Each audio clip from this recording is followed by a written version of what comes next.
I don't care how good the price is. I don't care what engine type it has. I don't care if it's the perfect layout. Do not get a bus with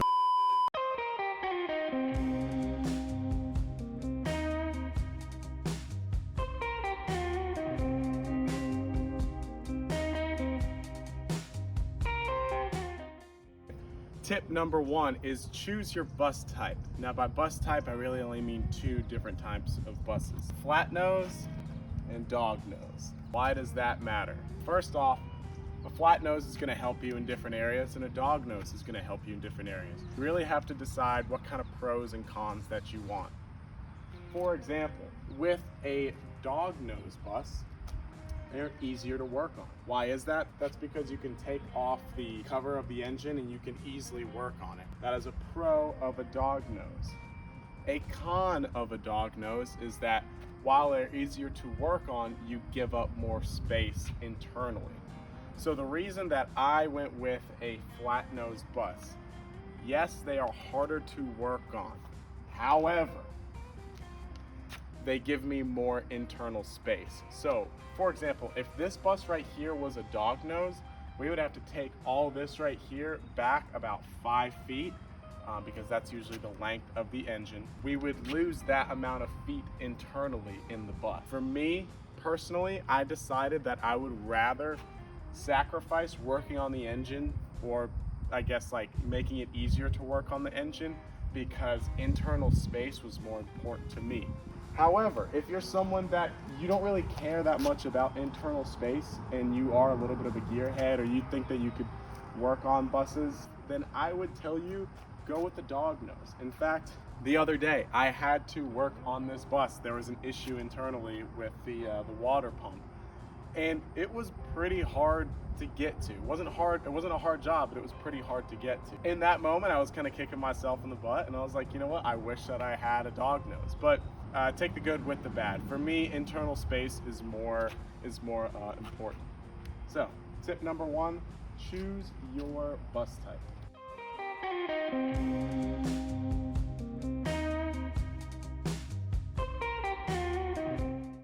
Tip number two that I have is decide on your bus length.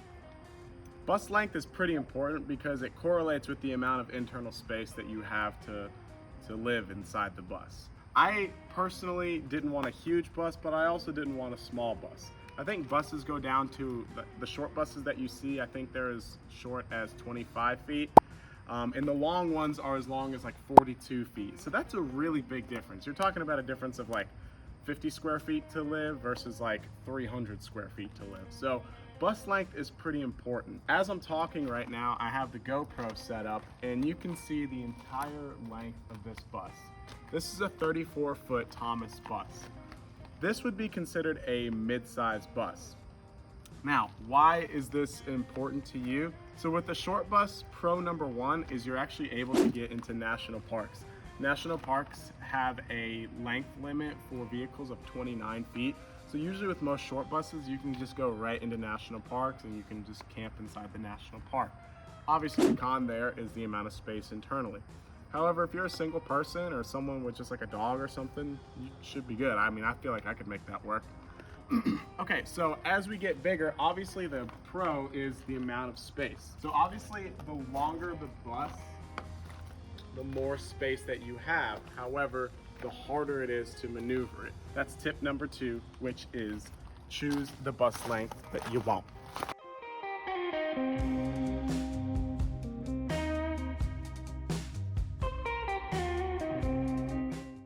Alrighty guys, my next tip, and arguably the most important tip here, choosing the right engine. Choosing the right engine can either mean that you're gonna, travel left and right around the country, or you're gonna be stranded on the side of the road.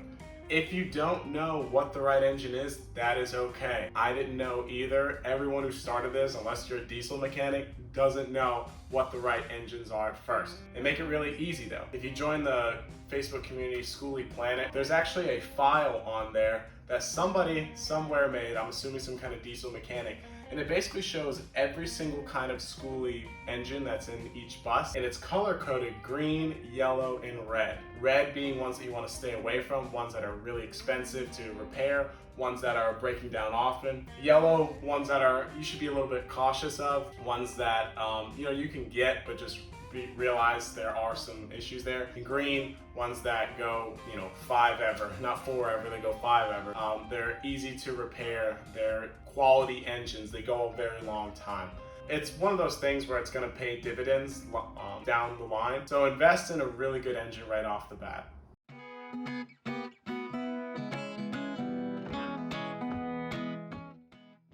Alrighty guys, so my next tip is how do you find a school bus?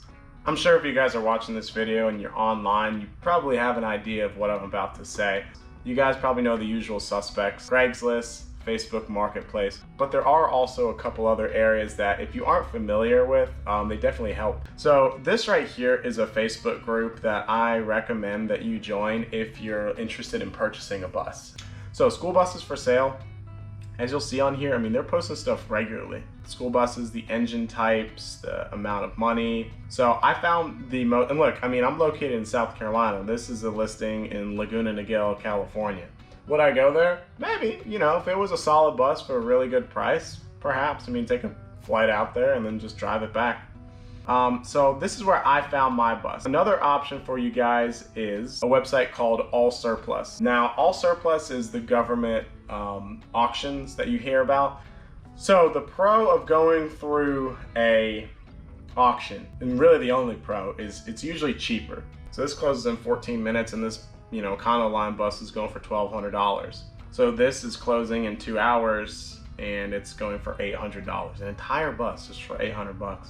So that's my next tip on where to find the perfect bus.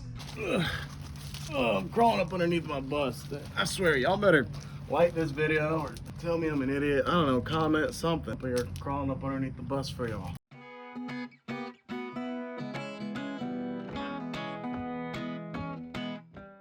Okay, listen, last tip here.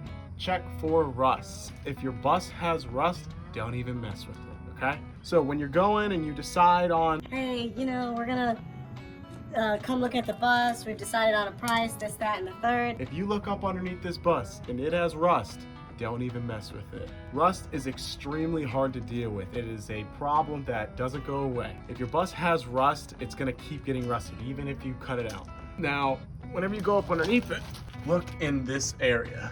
Look at your frame. Look at your axles. I don't care how good the price is. I don't care what engine type it has. I don't care if it's the perfect layout. Do not get a bus with rust. Bonus tip.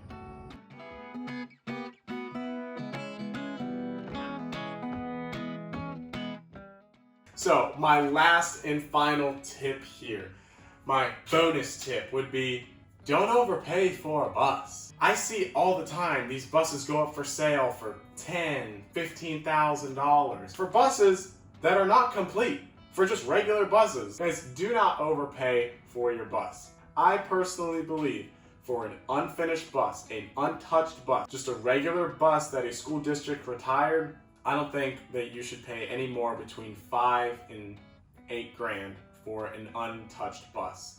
If you're paying $9, $10, $12,000 for these buses that you're gonna need to put $20,000, $30,000, $40,000 into, at a certain point, it doesn't become cost effective. So we wanna be cost conscious here. In fact, I'm gonna do another video about how to budget out and how to do the financial portion of the school buses, because that's something I really enjoy. Guys, don't overpay. $5,000 to $8,000 max for an untouched bus. Alrighty guys, so that pretty much wraps up this video. We went over the bus type that you're gonna get. We went over the bus length that you're gonna get. We went over the engine type that you're gonna get.